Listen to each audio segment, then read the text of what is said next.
पाठ 17। कहानी लेखन, स्टोरी राइटिंग। हर बच्चे को कहानी सुनने का शौक होता है। अध्यापक अध्यापिका, नाना नानी, दादा दादी, ये सभी कहानी सुनाने के माध्यम रहे हैं। कहानी सुनाना या लिखना दोनों अलग बातें हैं। कहानी कैसे लिखे, हम यहाँ इस बात की जानकारी लेंगे। कहानी लिखते समय निम्नलिखित बातों का ध्यान रखना चाहिए। कहानी का विषय रोचक होना चाहिए। कहानी लिखते समय छोटे छोटे वाक्यों का प्रयोग होना चाहिए। कहानी की भाषा सरल और स्पष्ट होनी चाहिए। कहानी को छोटा और सुंदर शीर्षक दिया जाना चाहिए। कहानी दो तरह से लिखी जा सकती है। एक, चित्रों पर आधारित कहानी।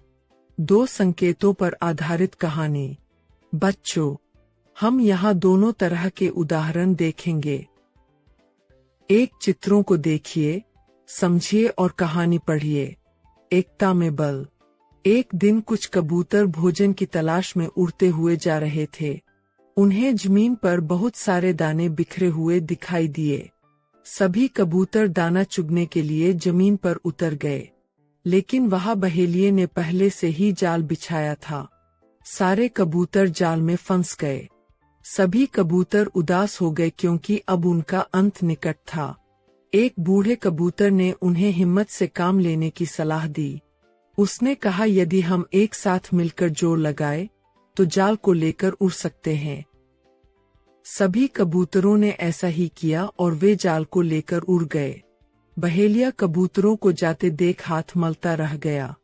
काफी देर उड़ने के बाद वे ऐसी जगह पर पहुंचे जहां बूढ़े कबूतर का एक पुराना मित्र रहता था। वह एक चूहा था। बूढ़े कबूतर ने अपने मित्र को आवाज लगाई और वह बिल से बाहर निकला। जब उसने सारी बात समझी तो उसने अपने साथी चूहों को बुलाया। सभी चूहों ने मिलकर जाल काट दिया और सभी कबूतर आजाद हो गए। शिक्षा, एकता में बल है और हमें संकट के समय हिम्मत नहीं हारनी चाहिए। चित्र 2, संकेतों को समझिए और कहानी पढ़िए। एक भूखा कुत्ता कई घरों में गया। स्त्री ने रोटी का टुकड़ा दिया। टुकड़ा लेकर एकांत में गया। नदी के पुल से गुजरा।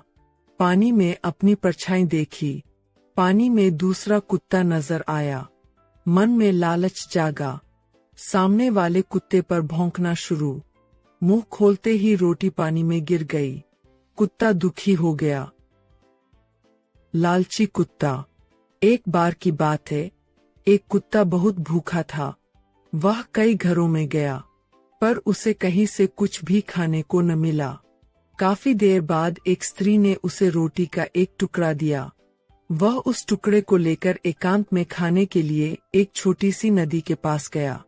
जब वह उस नदी पर बने पुल को पार करने लगा, तब उसने पानी में अपनी परछाई देखी। उसने समझा कि वह दूसरा कुत्ता है और उसके मुंह में रोटी है। वह उस रोटी को लेने के लिए ललचा उठा। उसे सामने वाले कुत्ते पर गुस्सा आया। क्रोध में भरकर वह सामने वाले कुत्ते पर भौंकने लगा। जैसे ही उसने मुंह खोला, उसकी रोटी पानी में गिर पड़ी।